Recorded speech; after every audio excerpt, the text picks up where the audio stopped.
Matapos nating malaman ang tunay na motibo ni Pariston sa 5,000 Chimera Ants at ang napakaangas na pagdeklara ni Jing na siya na raw ang magiging number 2 sa grupo ni Beyond, malamang na i-review na atin ang Chapter 344 ng Hunter x Hunter o ang Episode 5 ng ating Dark Continent series. Sa wakas, masasaksihan na natin ang karugtong matapos i-reveal na ang ikaapat na prinsipe ng Kakin Empire ay isa palang kolektor ng Scarlet Eyes. At dito na rin i-reveal ang tungkol sa mga nangyaring paglalayag noon sa Dark Continent, pati na rin ang tungkol sa unrecorded na paglalakbay noon ni Isaac Netero at ang katotohanan sa librong Journey to the New World. Nagsimula ang chapter sa eksenang ipinakita ang napakaraming Scarlet Eyes na nakapreserba. Si Kurapika sa kanyang isipan ay nagsabi na ang mga ito ay nagmula raw sa anak na babae ng isang mafia boss, guro, abogado, musician, investor at marami pang iba. At ngayon isa namang prinsipe ang may hawak ng mga mata. Ayon kay Kurapika, marami na raw siyang nakumbinsi o binayaran na tao noon para makuha ang mga mata, pero sa kanyang paglalakbay nawalang din daw siya ng parte ng kanyang sarili. Gayunman, ayos lang daw dahil malapit na raw magtapos ang lahat, sapagkat itong taong nasa litrato ang huli at natitirang halimaw na nagmamay-ari ng mga mata ng kanyang mga kasamahan. Habang iniisip ito ni Kurapika, nag-flashback sa kanyang isipan si Pyro at sabay wika niya. Ang paglalakbay ko ay magsisimula na naman, pero saan ako pupunta kung wala na akong tahanan na mauuwian? At sa aking pagbabalik, wala na ring babati pa sa akin. Kasabay ng mga malulungkot na saloobin ni Kurapika, ipinakita ang lahat ng mata na kanyang na-retrieve. Nilipat ang eksena sa kuta ng grupo ni na Beyond kung saan makikita ang dalawang kasamahan ni Pariston, sina Master at ang babaeng si Marion, ang robot-like na kasama. Sila ay nagsalita at sinabing magdedepende raw ang lahat sa isasagot ngayon ni Jing. Ayon kay Marion, si Pariston ang siyang nagsasagawa ng mga plano at nagme-maintain ng kaayusan ng kanilang grupo bilang number 2. Kaya tinanong nila ano naman daw ang mabibigay ni Jing. Ngayong diniklara niya na siya ang bagong number 2. Naghanda pa si Master at Marion sabay wika. Kung naparito ka lang para magsimula ng kaguluhan, edi i-eliminate ka na namin ngayon. Ngunit itinaas lang ni Jing ang kamay at nagbigay ng peace sign. Bagay na ikataka ng dalawa. Ipinaliwanag ni Jing, dudoblehin niya raw ang perang inoffer ni Beyond sa kanila. Ibibigay pa niya ito in advance. Bukod dito, wala raw siyang babaguhin sa sistema ng grupo. Nagulat ang lahat habang si Pariston naman ay walang imik. Nagtanong si Master, hindi ko maintindihan, ano ang ibig mong sabihin, Jing? Sagot ni Jing, akala ko ba hinair kayo ni Beyond? Ang sinasabi ko lang, babayaran ko kayo ng dobling halaga ng inoffer niya at wala na akong ibang kondisyon. Kung may tanong kayo, itanong nyo lang, sasagutin ko kaagad. At ayos lang din kung meron sa inyo ang gusto pang sumunod pa rin kay Pariston. Ang pagiging number 2 ko ay non-negotiable. May isa pang sumingit at nagtanong, pero ano bang makukuha mo sa pagiging number 2 o sa ginagawa mo ngayon? May isa namang nagtaas ng kamay at nagsabi, wala akong pakialam sa number 2 na yan.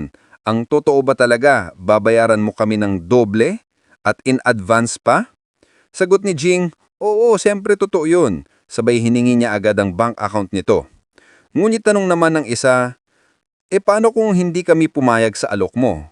Hindi ba magdudulot lang ito ng gulo at internal conflict sa grupo? Sagot naman ni Jing na kung ganun, wala raw siyang magagawa kung sakaling may mangyaring gulo sa kanilang grupo. Dahil sa matagal-tagal pa raw na paglalakbay ang kanilang misyon, ang gagawin lang niya ay maghintay. Nasagot naman ni Master ng, ha?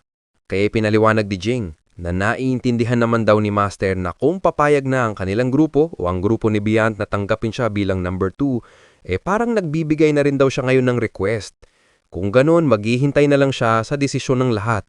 At kapag na-accept na raw siya bilang number 2, babayaran niya agad sila ng ina-offer sa kanya ni Beyond. At yun na raw yun, wala nang iba pa. Kaya tanong ulit ng isa, so, ano ba talaga ang plano dito ni Jing? Sabay kakausapin ni sana nito si Jing pero bigla na lang nagsulat ng kanyang bank details ang isa pang lalaki at ibinigay kay Jing.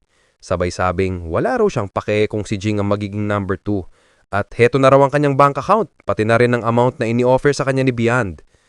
Madali namang inilabas ni Jing ang kanyang cellphone at agad na sinend ang pera sa bank account nito.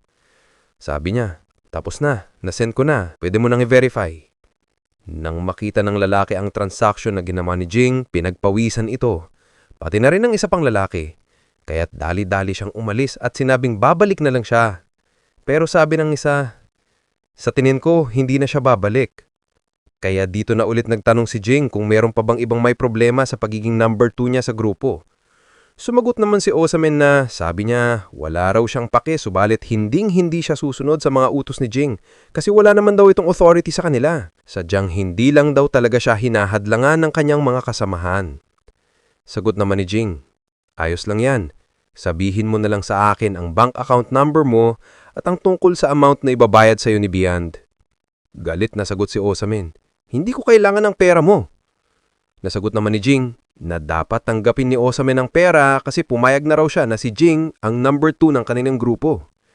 Pero sagot ulit ni Osamen, ayaw niya talaga. Kaya't sabi ni Jing, kung ganun, hindi mo pa rin pala ina-accept na ako ang number 2 pero wala akong pake. Kung gusto mo, ipamigay mo na lang o i-donate ang pera kahit saan mo gusto, sabihin mo lang sa akin kung saan. Napatahimik si Osamen sa mga salita ni Jing. Dito naman tinanong ni Jing si Pariston kung may objection ba siya. Sagot ni Pariston, hindi. Sa totoo nga lang, mas maganda kung ikaw ang number 2 dito. Ngiti lang ang sagot ni Jing sabay wika na, kung ganon, hihingin ko rin ang bank account mo. Pero kung tama ang computation ko, kahit ilang beses ko pang i-multiply ang 0, 0 pa rin ang total. Ang pabirong linya na iyon ni Jing ay muling nagbigay ng tensyon sa grupo. Matapos ang eksenang iyon, lumipat ang kwento sa loob ng Hunters Association building kung saan makikita si Leorio nakausap sa cellphone si Kurapika. Sabi ni Leorio, ilang beses na raw niyang tinatawagan si Kurapika pero hindi ito sumasagot kaya hihingin na lang daw niya ang email nito. Sagot naman ni Kurapika, huwag na kasi papunta na rin ako kung saan ka na mayon. Nasagot ni Leorio, sasali ka rin ba sa Zodiacs? Sagot ni Kurapika, oo, nabalitaan ko na rin mula kay Midstrom ang tungkol kay Gon kaya may tutulong pa ako. Nasagot ni Leorio, ayos na si Gon. Basta't kailangan mong pumunta dito kasi awkward kapag wala akong kilalang Zodiac. At naputol na ang kanilang pag-uusap. Sa isipan naman ni Kurapika, naisip niya, as if naman mahiyaing tao si Leorio. Dito pumasok si Mizystrom na kasama ngayon si Kurapika sa loob ng sasakyan. Tinanong niya, parang malaki ang tiwala ni Leorio sa iyo, Kurapika. Sagot ni Kurapika, hindi ako sigurado. Hindi ko alam kung magiging useful ang abilities ko sa misyon, pero nagpapasalamat ako sa impormasyon na ibinigay mo sa akin tungkol sa prinsipe ng Kakin. Gagawin ko ang makakaya ko para matulungan kayo, Mizystrom. Sagot naman ni Mizystrom, naiintindihan ko. Saka mo na i-prioritize ang goal mo pag nasa loob na tayo ng ship na sasakyan natin. Sabay nagbigay ng paalala itong si Mizystrom na wikang kailangan talagang maging maingat si Kurapika sa buong sitwasyon. Napakadelikado daw ng mga mangyayari dahil isa itong historical event na kanilang sasalihan at doon din makikita ang prinsipe. Bukod pa riyan, may kadiliman daw na bumabalot sa prinsipe na iyon. Alam din daw ni Mizystrom na wala ring silbi kung sasabihin niya ngayon kay Kurapika na huwag masyadong makialam sa event. Kaya hanggat maaari raw, piliin ni Kurapika ang pinakaligtas na ruta at solusyon na gagawin niya kaugnay sa prinsipe. Sagot naman ni Kurapika, huwag na raw itong mabahala dahil mas eksperto naman siya sa pakikipag-deal sa mga halimaw na nagsusuot ng balat ng tao kaysa sa mga taong may unknown backgrounds. Matapos ang eksenang iyon, ipinakita na ang ating bida na si Gon na sinusubukan sanang i-activate ang kanyang nen. Laking gulat ni Gon dahil napansin niyang hindi na niya ito ma-activate. Pagkatapos, ipinakita ang lecture patungkol sa Dark Continent. Ayon sa nagkukwento, noong naglayag ang V5 sa Dark Continent, dumaan sila sa iba't ibang ruta na nagresulta sa kanilang pagbabalik dala ang mga banta. Posible raw na ang mga guides ang nagpumilit na dalhin ang mga bantang iyon sa kilalang mundo upang magsilbing warning para sa mga susubok muling maglayag. Ang mga bantang iyon ay ang 5 kinikilala natin bilang ang Brion, ang Ai, ang Pap, ang Hellbell, at ang Immortality Disease, Zobei. Ang 5 banta na ito ay may threat level na A o B. mas malakas pa raw kesa sa mga chimera ants. Pinaliwanag pa ni Jing na wala siyang exact plan kung paano ihahandle ang mga banta, pero mas mainam daw na itrap o layuan na lamang ang mga ito. Dagdag pa ni Jing, sa 5 threats na binanggit niya, 2, ang I at ang PAP, ay may mga biktima na natagpuan dito sa kilalang mundo. Ang rason kung bakit hindi pa naaapektuhan ang sangkatauhan sa mga ginawa ng I at PAP ay unknown pa rin hanggang ngayon. Ang mga biktima raw ay nakastore sa isang underground basement ng IPA. Ngunit ayon naman sa IPA, unofficial pa raw na kagagawaan ito ng I at PAP. Nasa mga dokumento lamang ito, hindi pa kumpirmado. Ayon pa kay Jing, sa parte naman ni Beyond, gusto raw talaga nitong dumaan sa isang unknown route na posibleng magdala ng isa na namang bagong banta na maaaring maging pang-anim na threat. Kaya pala pinigilan noon ni Netero ang kanyang anak na maglayag muli dahil dadaan ito sa panibagong ruta. Nang nasabi iyon ni Jing, nagulat ang tatlo na nakikinig sa kanyang paliwanag. Kaya tinanong nila kung may goal o reward ba na nakukuha sa pagpunta sa Dark Continent. Nagdagdag pa si Curly na ayon sa dokumento, puro panganib at risk lang ang nakalista. Kaya ang tanong, may mga discoveries ba raw na makakabenepisyo sa mga tao mula sa mga paglalayag? Sinagot ni Jing ang 2 tanong sa pamamagitan ng pagkukwento tungkol sa 5 unofficial voyages na isinagawa noon. Hindi ito pinayagan ng V5 dahil isinagawa ito matapos mabuo ang Treaty of V5. Pero kahit na unofficial, recorded pa rin ang mga ito bilang bahagi ng 149 na kabuoang paglalayag ng tao patungong Dark Continent. Sa 5 unofficial voyages na ito, una, ang Saegerosi Union. Nagpadala sila ng 1,000 research team sa northeastern mountain part ng Dark Continent upang kunin ang isang bato na tinatawag na unmanned rock. Ang bato raw na ito kapag nakalubog sa tubig ay may kakayahang mag-generate ng 20,000 kilowatts ng electricity sa isang araw lamang. Subalit sa lugar kung saan matatagpuan ang mga batong iyon ay sakop ng teritoryo ng mga PAP. Sa misyong iyon, sa 1,000 tao, 7 lamang ang nakabalik. Ang pangalawang paglalayag ay mula sa United States of Saherta. Naglayag sila sa hilaga mismo ng Dark Continent, sa isang lugar na may napakalawak na kagubatan. Sa 400 kilometers papasok dito, matatagpuan ang Ancient Labyrinth City.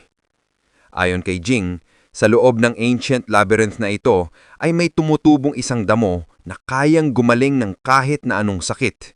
Subalit ang Ancient Labyrinth City na ito na walang naninirahang tao ay gwardyado pala ng mga botanical weapon na tinatawag na Bryon.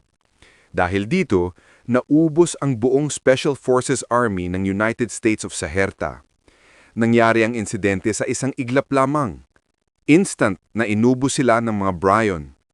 Gayunpaman, may 2 namang nakaligtas na nakabalik mula sa misyong iyon.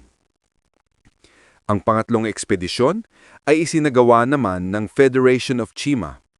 Naglakbay sila patungong southeast ng Lake Mobius upang hanapin ang sinasabing nitro rice, isang uri ng bigas na nagpapahaba ng buhay. Subalit bago pa man makarating ang mga manlalakbay sa swamp kung saan tumutubo ang nitro rice, 99% sa kanila ay naging biktima ng mga hellbell. Dahilan ito kung bakit 11 or 11 na lamang ang nakabalik mula sa ekspedisyong iyon. Ang pang-4 na ekspedisyon ay isinagawa ng Mimor Republic, na sa misyong ito ay nakipag-cooperate pa sila sa Hunter Association upang kunin ang tinatawag na Trinity Elixir, sinasabing pinagmumulan ng kahit na anong uri ng liquid. Ngunit nagkaroon ng kaguluhan sa pagitan ng mga manlalakbay at ng mga ay na naninirahan doon. Nagresulta ito sa pagkasawi ng halos lahat ng kalahok. 3 lamang ang nakabalik, ngunit empty-handed pa. Wala silang nadala. At higit pa roon, ang 3 iyon ay nasiraan ng bait.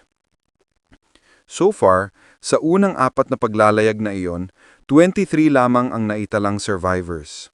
Bago ibunyag ni Jing ang nangyari sa ika-5 ekspedisyon, nagpatuloy muna siya sa isang mahalagang revelasyon.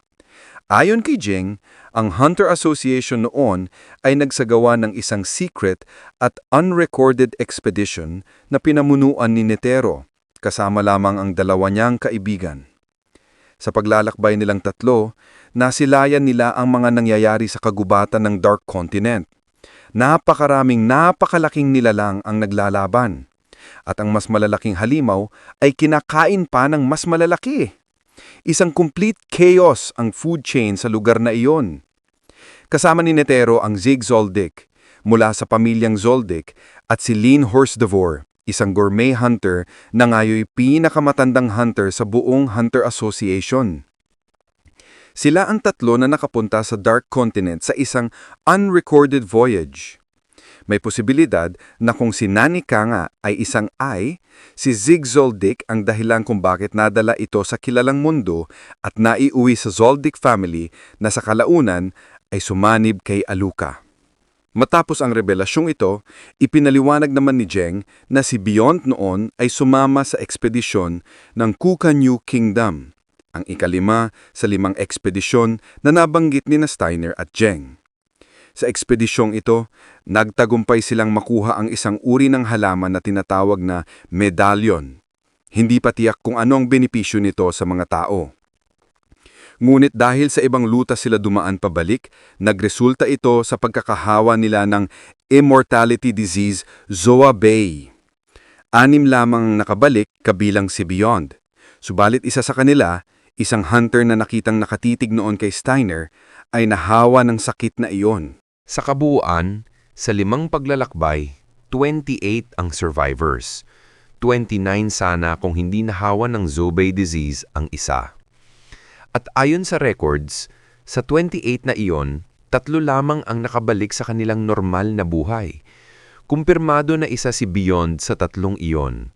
Ang 2 pa ay hindi pa rin kumpirmado dahil ang paglalakbay ni Netero, Zig at Lean Horsdevor ay isang unrecorded voyage. Ayon pa kay Jing, nabahala noon si Netero sa dami ng casualties ng mga nagdaang ekspedisyon. Imbes na magsilbing aral at babala ang mga nangyari, mas lalo pa itong nag-inspire sa ilang manlalakbay na muling subukin ang Dark Continent. Matapos ang insidenteng nangyari kina Beyond, doon na napagdesisyonan ni Netero at ng V5 na ipagbawal pati sa Hunter Association ang paglalayag patungong Dark Continent. Pagkasabi nito ni Jing, tinanong niya ang 3 kung sinabihan ba sila ni Beyond na isa itong high-risk mission. At ngayon na nalaman na nila ang lahat ng iyon, gusto pa ba talaga nilang pumunta sa Dark Continent? Nang sasagot na sana ang 3, bigla namang may sumagot ng diretsyong, "Pupunta ako." Ang sumagot ay ang lalaking unang tumanggap ng offer ni Jing. Nabanggit naman ni Masher na bumalik ng araw pala ang lalaki. Sumagot naman ang lalaki na sinabi ng araw niya kanina na babalik siya. Dagdag pa ng isa, akala raw nila tumakbo na siya kanina kasama ang perang natanggap niya. Nasagot naman ng lalaki na naubos o nagastos na niya ang lahat ng perang ibinigay sa kanya. Ikinagulat ito ng isa pa, kaya ipinaliwanag ng lalaki na ginamit niya nawang pera sa isang institusyon, sa ospital kung saan nakakonfine ang kanyang nakababatang kapatid na babae. Aniha, kahit na 2 beses pa siyang isilang at ibenta ang kanyang 2 hunter license, masasabi pa rin niyang hindi niya mababayaran ang lahat ng utang nila sa ospital na iyon. Kaya't labis siyang nagpapasalamat kay Jean dahil ngayon, kahit mamatay man siya sa misyon, sapat na ang perang iyon upang masuportahan ang kanyang kapatid sa buong buhay nito. Dahil dito, tinapos niya ang kanyang salita sa pagsasabing si Jean na ang kanyang number 2 at susundan niya ito saan man siya pumunta. Nasagot naman ni Jean na ngayong alam na kung saan ginamit ang pera, hindi niya hahayaang mamatay ang lalaking iyon. At ang perang ibibigay ni Bian sa kanila sa susunod, iyon na lamang daw ang gagamitin ng lalaki para sa kanyang mga pangangailangan. Maya-maya pa, nagtanong si Curly na tila may napansin sa paliwanag ni Jean. Aniya, base raw sa sinabi ni Jean tungkol sa paglalayag ng V5, parang alam na nila noon kung saan sila pupunta at kung ano ang kukunin nila sa Dark Continent.